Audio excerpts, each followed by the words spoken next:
Hello বন্ধুরা, কেমন আছেন? আমি অরুণাভ, আপনারা দেখছেন অরুণাভস ক্রিয়েশন। বন্ধুরা, আজকে আরেকটি নতুন ভিডিও নিয়ে আসছি। যে ভিডিওতে একটি সাদা টি শার্টের উপর আমি ডিজাইন করব, মধুবনী পেন্টিং ডিজাইন করব। Step by step colour mixing এবং ডিজাইনটা কিভাবে পরপর তৈরি হয়ে উঠছে সেটা আমি দেখাবো। আপনারা দেখুন, পুরোটা দেখবেন, স্কিপ করবেন না। আশা করি ভালো লাগবে। কাজের শেষে যদি আপনাদের মনে হয় আমার ভিডিও ভালো লেগেছে, তাহলে আমার অনুরোধ, দয়া করে আমার চ্যানেলকে সাবস্ক্রাইব করুন, লাইক করুন এবং শেয়ার করুন। মতামত অবশ্যই জানান, আপনারা আরো কি কি চান, কি ধরনের কাজ আপনারা দেখতে চান। তাহলে বন্ধুরা, চলুন কাজ শুরু করা যাক। বন্ধুরা, প্রথমে গেঞ্জিটির উপর যে ডিজাইনটা হবে সেই ডিজাইনটা আমি এঁকে নিয়েছি। এবার এই জমিটা, এই ফাঁকা জায়গাটায় একটা রং ভরাবো। যেহেতু গেঞ্জিটিও সাদা এবং ভেতরের ডিজাইনের ভেতরে সাদা রয়েছে, এই জায়গাটায় একটুখানি রং ভরিয়ে দিতে হবে। এবার কোন রংটা ভরাই দেখিয়ে দিই আপনাদের রংটা কি হয়। প্রথমে এই ইয়েলো, ক্রোম ইয়েলো একটু দিয়ে নিই, সামান্য একটু অরেঞ্জ কালার দিয়ে নিই। এরপর হোয়াইট মেশাবো, হোয়াইট মিক্স করছি, হালকা একটা বেস কালার দেবো, আরো হালকা করে নেব। বেস কালারটা এবার করে দিই। এটি একটি মধুবনী পেন্টিং হচ্ছে। ইয়েলো, অরেঞ্জ এবং হোয়াইটের মিশ্রণে এটা হয়েছে। সাদার ভাগ এখানে সব থেকে বেশি, অরেঞ্জ খুবই কম, আর কিছুটা ইয়েলো।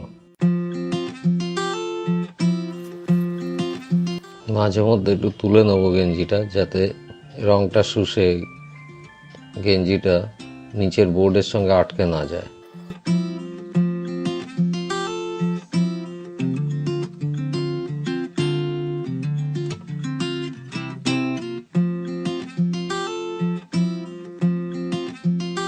বেসটা কমপ্লিট হয়ে গেল।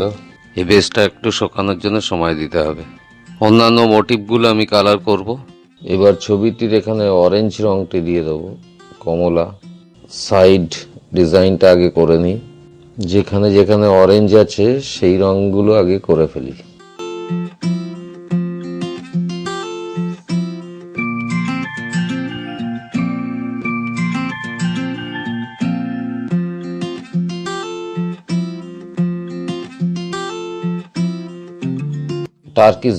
টার্কিশ ব্লুর সঙ্গে হোয়াইট মিক্স করেছি, একদম পারফেক্ট কালার হলো। এই রংটি ব্যবহার করব।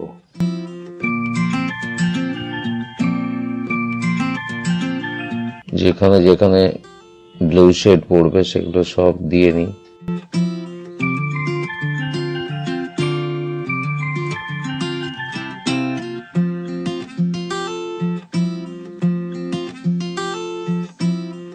এবার এই প্রুশিয়ান ব্লু একটু ইউজ করব এই জায়গাটা।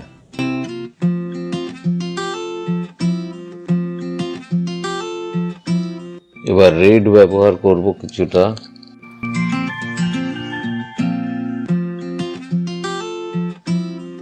এবার রেডের সঙ্গে একটু হোয়াইট মিশিয়ে এটাকে পিঙ্ক করব, লাইট পিঙ্ক। নীলের পাশে এই বাকি অংশটায় পিঙ্ক রংটি করে দিচ্ছি। এটি ট্র্যাডিশনাল মধুবনী আর্ট।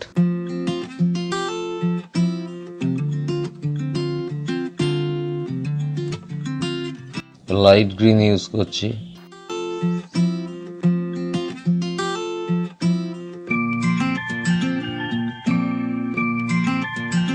বর্ডার গুলো হলুদ রং দিয়ে দেবো, ইয়েলো।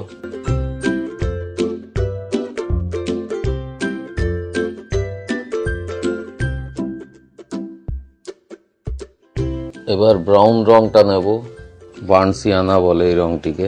এর সঙ্গে সামান্য ব্ল্যাক মেশাবো। এবার এই ডিজাইনটি বর্ডার করে দেবো এই ডার্ক কালারটা দিয়ে। সুন্দর করে আস্তে আস্তে ধরে ধরে বর্ডারটি করতে হবে।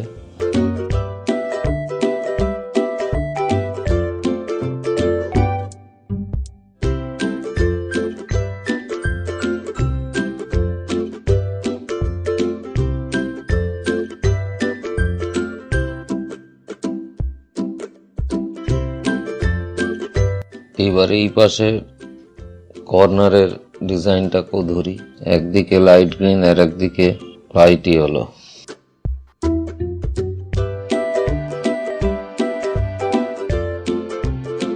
এই রংটি শুকিয়ে গেলে রিপিট করতে হবে আর একবার। আমি রিপিটটা দেখাবো না,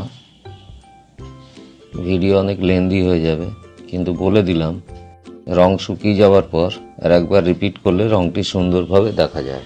এবার বর্ডারটি করে দিই। কালার রিপিট করা হয়ে গেছে আমার, একটু শুকিয়েও নিয়েছি। শুকিয়ে যাওয়ার পরে বর্ডারটি করছি।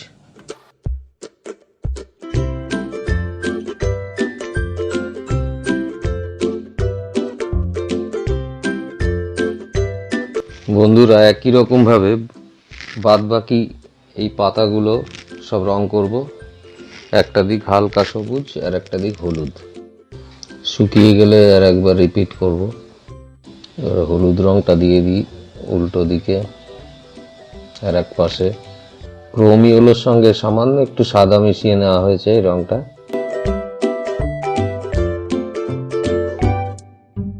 এই পাতাগুলো লাইট গ্রিন হবে।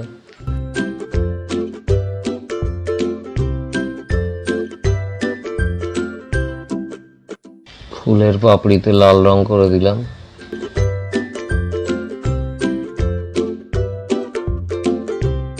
আর বাইরের অংশটা লালের সঙ্গে একটু সাদা মিশিয়ে হালকা পিঙ্ক করে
এবার এই মোটিভের এই অংশগুলো হাত পা ডার্ক কালার হয়ে যাচ্ছে।